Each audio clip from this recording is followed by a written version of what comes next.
I want to talk about this Skyrim Grandma situation. This lady over here, Shirley Curry, she plays a video game. She plays Skyrim, which you guys know I'm not the biggest fan of Skyrim. That's neither here nor there. It's not really particularly relevant to the discussion. But she's kind of been thrown into the spotlight a little bit recently. I mean, she's much more well known than I am, particularly because the Skyrim community is huge. And naturally, a lot of people find it very endearing that this lady really enjoys playing Skyrim. She's got 862,000 subs, and she does, essentially from what I can tell, it's like Let's Play videos, but she plays the game she doesn't do the whole meta thing that most people do, like they'll follow specific quest lines or they'll min-max their gear. She doesn't do that. She likes to role play a little bit more. She likes to just enjoy the game in a different way than, most people would. She just likes to take her time, explore, and just enjoy things, right? So anyways, I was not aware of this lady until yesterday, where yesterday, for whatever reason, this particular tweet came upon my timeline. Just as I had just gone to bed. It was like 4 in the morning or something. So technically speaking, it was actually today, but whatever. I was looking through Twitter, just like randomly browsing, and I came upon this. Skyrim Grandma is taking a break because of internet assholes by Luke Plunkett. Now, this name is very familiar to me. I'm pretty sure that this gentleman has also spoken about how hard Sekiro is in the past or something along those lines, because his name is very familiar. But anyway, then you see the reply from the actual lady here, Shirley Curry, where she says, VG... This is a reply to VG247. I'll show you guys the actual tweets that she's talking about. But basically, she says, I don't know who you are, where you get your ideas from, but there was no onslaught of patronizing comments. I'm scaling back my videos due to health, etc., etc. So basically, the whole scaling back her videos is this vlog that she did. Now, the reason she did this vlog, as someone who is also a content creator, I can completely understand what is going on with her. And that is that she's playing the game the way that she wants to play the game. And there's just a bunch of people, the usual stuff. They're like, why don't you do this quest? Why don't you get this weapon? It's better. Why don't you do this instead? Or that thing. Where these people, deep down, they're trying to be helpful, at least most times. Not always. Some people are purposely going like, oh man, you don't know what you're doing. You should try to do this thing instead of that thing. Like that happens a lot in comment sections, particularly when you're doing Let's Plays of a game that's been around for a while. Like people will tend to do that. Like one of my old playthroughs that I've seen this the most on is my blind playthrough of Dark Souls 2. Because I've made a lot of mistakes there, and not just that, but there was also a lot of mechanics that I wasn't aware because I was playing the game before, most people got into it. I did not look up guides or anything like that. So there was a lot of those types of comments like, oh, you should do this, you should do that, you should do the other thing. And I was like, Jesus Christ. I remember how I felt back then. It was very stressful looking through that comment section. So that's kind of like what this particular video is about. She's explaining to people that like, look, I'm kind of tired of a lot of the comments coming in. They're just like, oh, you should do this, you should do that. And she's like, I don't need you to tell me those things. I can figure it out because she's been playing Skyrim for years. So she probably knows about all of that stuff. She just doesn't want to do it. She likes to enjoy the game at her own speed, at a different pace from, most regular players that will tend to play Skyrim, which is fine. Everybody enjoys games at their own pace. And that's something that I always say. You should never rush through a game. You should play the game at the exact pace that is enjoyable for you. If you want to go faster, go fast. If you want to go slower, go slower. If you want to stop to smell the roses, you should. And it doesn't matter what game we're talking about. Could be Skyrim, could be Dark Souls, could be Monster Hunter, could be Diablo, could be any video game that you can think of. At the end of the day, video games are entertainment. And there's no wrong way to entertain yourself. That's just all there is to it. There's no wrong way to entertain yourself. You play the games at your own pace. So she was kind of like expressing a little bit of frustration and how, reading some of the comments was kind of like getting to her because, she is much older. Therefore, that kind of stuff generates a little bit more stress. Like even I get stressed out whenever I go into my comment section. I start reading stuff that I'm just like, oh my God, it's just like, why did this person say this? But at the end of the day, the important thing that people need to understand is that this happens with a minority of comments, but it tends to get to content creators, tends to stick with you. Like sometimes I'll read a nasty comment by someone, and it's one comment in the middle of like hundreds of comments, right? But you read that one comment and it kind of sticks with you. And it might stick with you for like a couple of hours, might stick with you for a couple of days, might even stick with you for weeks. Not exaggerating. It's happened to me multiple times, which is why I can completely understand what she's going through. Because, you know, at her age, it's much more stressful when you have something like that living inside your head. You're like, God damn, why that person had to write that thing? You know, it really starts to wear on you. So she made this video saying she's going to take a break, and she might be moderating her comments a little bit more heavily to kind of prevent this type of stuff from happening. But ultimately, a video like this is something that she's just trying to make it known to the community. Like, look, you don't have to tell me all these things. I know about them, right? So she's just trying to address her own community. And at the end of the day, she's not like generalizing things at all. She's just like, you know, there's a couple of comments that bother me, and it's just getting to me, and I need to take a break and I need to step back. So what do the geniuses at mainstream media do? What do they do? YouTuber Skyrim Grandma announces she is scaling back on streams for the sake of her health after receiving onslaught of patronizing comments. We're going to be taking a look at this particular article here because there's some very interesting things. There's some very interesting things in that article. And then you have her direct reply, which, by the way, I haven't really liked yet. I'm going to go ahead like that. Shirley Scurry, VG247, I don't know who you are or where you get your ideas from, but there was no onslaught of patronizing comments. But yes, I am scaling back my videos due to health. Most people on my channel are very nice. Like I said, this is usually like a minority of people, and sometimes those comments that I was talking about, sometimes they come from a place where someone is genuinely trying to help out. They're genuinely trying to be helpful. Other times it's someone that, you know, they just think they're better than you and they want to post a comment saying, you should do this instead. Stop doing it the way that you're doing it. But a majority, I would say, is usually people coming from a good place that maybe they just don't understand what she's trying to do. So here she is saying most people on my channel, they're very nice.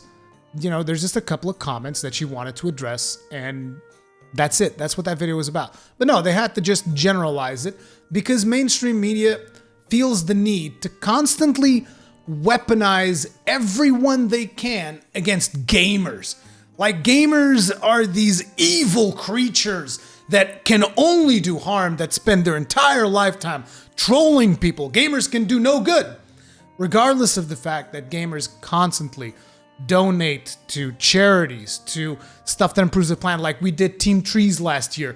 Like, gamers have constantly shown that they are a positive influence on society time and time again. But these mainstream outlets, they just can't let go. They're like, these gamers are evil. They're evil. They're vicious. So they just gotta keep painting us as this friggin', they just gotta paint this narrative around that gamers are the most terrible fucking group of people to exist. And that's what mainstream media needs to do. So naturally, they're like, oh man, Skyrim Grandma. And I guys are like, okay, so, you know, that title doesn't actually sound that bad. Okay, well, let me show you guys something really cool. Okay, so here's the title, VG247. They removed the onslaught part. It's just like YouTuber Skyrim Grandma. Now she's scaling back streams for the sake of her health after receiving patronizing comments. It used to be after receiving onslaught of patronizing comments. They also edited their video to say, since the publishing of this article, Shirley Skyrim Grandma Curry has expressed that she did not face an onslaught of patronizing comments and that suggestions of harassments are an exaggeration. Shirley's original vlog describes a stress experience when some viewers nitpick and criticize her streams. However, these make up a very small portion of the feedback she receives, she says. She says, as in, we know she's lying. She's backtracking. She's like, yes, this old lady is lying to you. Clearly, we have updated the article to address this. How about you update it and do what she told you? I do wish you would delete this so it would go away. She doesn't even want to deal with your nonsense. Okay? She's just like, can you just delete this? But no, you couldn't. They couldn't delete this. No. This old lady is going to have to deal with the onslaught that comes from this nonsense over a stupid clickbait article. Like, for real, just can we just let this old lady enjoy video games? Okay? If you actually go on her Twitter right now, by the way, if you go on her Twitter, here's her last tweet. Well, everyone, my Twitter channel was always my happy place with good vibes and chit-chat. Screenshots, flowers, shared music, etc. Today has not been as chill. I wonder why. I wonder why. I wonder why something like that would happen. So maybe tomorrow will be better if everyone will just let go of this other stuff. See you tomorrow.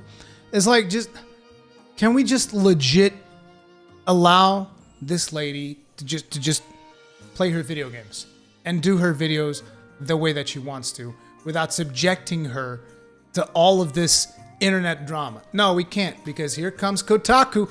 Here comes Kotaku. Here we go. Skyrim Grandma taking a break because of internet assholes. Internet assholes. I'm surprised that you didn't type Luke. I really expected you to go, Skyrim Grandma is taking a break because of gamers. That's usually the way that they like to blow it out of proportion, but whatever. Here he goes on to say, Skyrim Grandma is this, that, and the other, and there's just too many assholes. Oh, I'm so glad to know about Fallout 76 and testing delays. It's great. But, you know, just going on over some of the stuff that she said in the video and trying to completely blow it out of proportion, as most of these mainstream media outlets are trying to do, which is just completely and utterly ridiculous. Now, another interesting point that I thought was, like, notice the discrepancy between the title and the URL. Skyrim Grandma cyberbullied. Cyberbullied. Okay, guys? Just straight up cyberbullied. It's just very frustrating for me to see a situation like this. Because, like, at the end of the day, she just wants to play Skyrim and just enjoy herself. And now she's just, like, thrown into the spotlight. One of the points that she made in her video was also the fact that, I don't know at which timestamp it was, but I've seen this whole video. I've seen a documentary about her to get a little bit more background information about the stuff that she does. And I actually got emotional at a couple of parts, both in this video and the documentary, because I really empathize to a lot of the points that were said during this. But in her vlog, there's a point where she says, I mean, I have like 860,000 subs, but then, you know, when I put my videos up, they get very little views, which they do. This is something she said. I'm not saying this. She said this in her video. When I put my videos up, they get very little views, and they only get watched for like 5 minutes. For starters, a very important thing is, like, you can't pay too much attention to the whole time watched on YouTube, because they just do a flat average. They don't give a damn. So, like, if someone comes into your video and then just clicks away a minute afterwards, like, that gets added into the average. So even if there's like 100 people watching the video for 30 minutes or so, if there's like 10 people that come in, watch, and click away, that thing, like, destroys the averages completely. So you shouldn't pay too much attention to time watched. But either way, it's like, this is also partly because of the way that YouTube works. YouTube has kind of been, over time, phasing out Let's Play videos for most channels that do this type of content. YouTube's just been like, no, we don't want to recommend this. We don't want this. Like, gaming on both YouTube and Twitch, in my opinion, has become something that's kind of like a gateway. It's just like a point of entry. It's like, oh yeah, look at how cool we are. We do gaming. So they get the young people in. But then what they really want is they want to, like, indoctrinate them to their own political and social views. So they just kind of, like, start slowly steering people into certain different avenues that don't really involve gaming. Like, think about, when was the last time that you went to, like, your YouTube homepage and actually consumed gaming content? How long ago was that? Yeah, exactly. Because that's literally what it's designed to do. Gaming is a gateway to get people into these platforms, but then they want to, like, funnel them into all of these different things to indoctrinate them into different social views and whatever, basically to push their own individuals' agendas of both YouTube and Twitch. It's like everybody has an agenda nowadays. The websites have an agenda, this is another thing that also stresses her out. Is the fact that, like, it kind of starts to put into question your own self-worth when you have a channel that is this big and you get so little views. But the reason she gets so little views is because YouTube is designed to work that way. YouTube is designed to have like gaming channels. You're supposed to like funnel people in, and then you better branch out into something else because that's it. That's how it works. And it's very sad. It's really, really sad because her content actually sounds extremely interesting. Now, personally, I'm not super interested in Skyrim, but the way that she plays the game, she makes up her own story. She doesn't like to do quests. She likes to create like storylines for her own characters. Now, in the documentary, she talked about one of the first characters that she did, which is called like Catamount, I think. And it was one of the cat people in Skyrim. I forget what they're named. And how Catamount was basically this cat person that married one of the followers, I think Lydia, whatever it is, one of the first followers that you get. But Catamount didn't actually go home. She would not go home. She would just like do dungeons. So eventually she ended up coming up with this storyline where she divorced Lydia and let her keep the house and all of her loot. And then her character went off to do other things. And then her character, she kind of like started roleplay him as a loner. So she told all of her companions to leave, and then she was going to start a new life with her character, like after she crossed over the top of a mountain or something. But as she was climbing the mountain, a frost troll showed up and killed her character. And she's like, well, that's it. That's the end of the story. And I was like, that's fucking brilliant, dude. That's actually legitimately really cool content. To just think of it like this. She's actually making this storyline for this character. And I thought that was really cool. But that's not something that YouTube wants to promote. No, YouTube's more interested in telling you all about the latest political drama, pushing like 6 different COVID-19 live streams on your face. That's just what I wanted to talk about. At the end of the day, Shirley, I truly hope you can just like continue to do what it is that you do. Take your breaks. Don't pay too much attention to the comment section if it's bringing you down, because it's not worth it. And I'm sure that there are people that greatly enjoy your content, and I hope that if I live to be as old as you are, I hope that I can be the granddad to my own favorite game. And that's pretty much it. Chin up, Shirley. Don't let him get to you.